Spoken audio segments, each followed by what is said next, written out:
Idol, anong pinagkaiba ng mga kabataan noon sa kabataan ngayon? Kabataan noon, kumakaway ka kapag may dumaraang eroplano. Inaantay maubos ang tubig sa tabo sa ulo.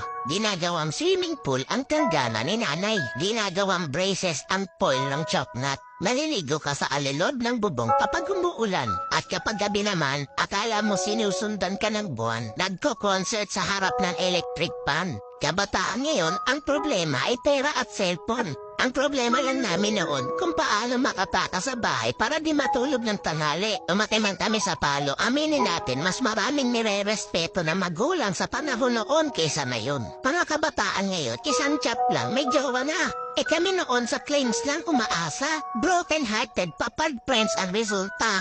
Mga kabataan noon, ang dami ng alam na trabaho. Kesa sa kabataan ngayon, tamad na, puro pa gadgets, di pa mautusan. Minsan nagiging ibon, minsan nagiging panike. Wait lang. Batako. Idol, hindi kawawa ang batang inuutusan sa gawaing bahay. Ang kawawa ay yung batang lumalaki na walang alam sa buhay. Yung nakaranas lang ang pupuso nito. Real talk yan.